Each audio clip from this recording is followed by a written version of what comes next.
So EICMA 2024 has been concluded about a week back in Milan, Italy. And since this is one of the biggest events for bikes, we saw Indian bike manufacturers as well showing their bikes in this event. We saw Hero and Royal Enfield showing some new bikes in these events. And we got a glimpse of how the next few years are gonna be for the Indian bike market. So let's talk about this in this video. First of all, EVs. Royal Enfield showcased their first electric product in EICMA, two electric bikes.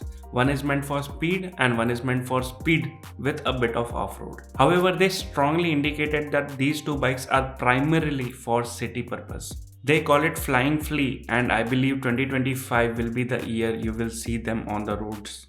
Next, we saw Hero Motocorp standing with few bikes.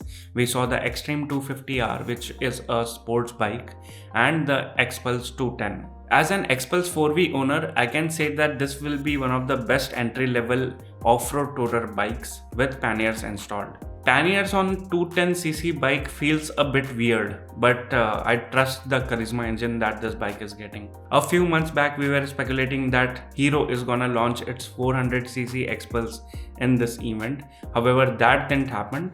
What we saw was a concept of a 400cc Hero bike with a totally different engine, and that will not be the engine of Harley Davidson X440 either. But it all depends on whether Hero Motocorp will be able to design a 400cc engine or not. We believe they can, but before time, we don't know. The problem is Hero is trying to launch this bike in next 18 months, that is 2026 end of the year.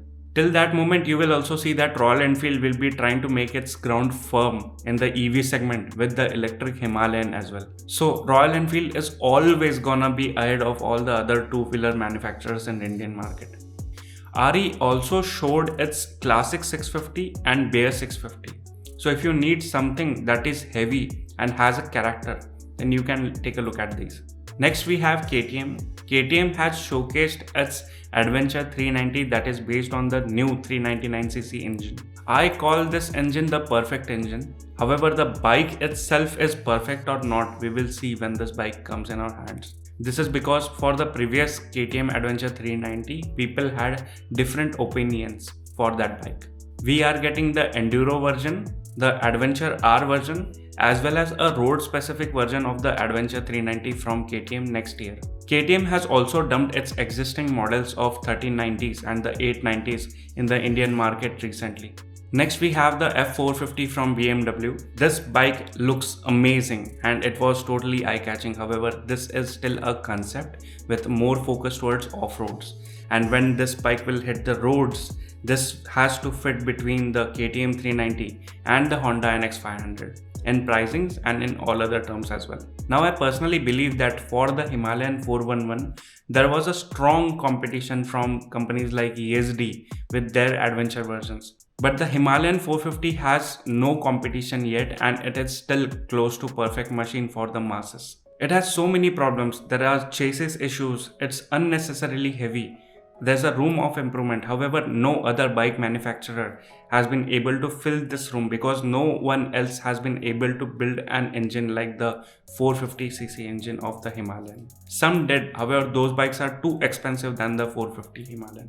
So the conclusion is the cities are for the EVs to capture, the off-roads are for the perfect machines to capture, and the highways are for every machine which doesn't lose its grunt while reaching the speed limits.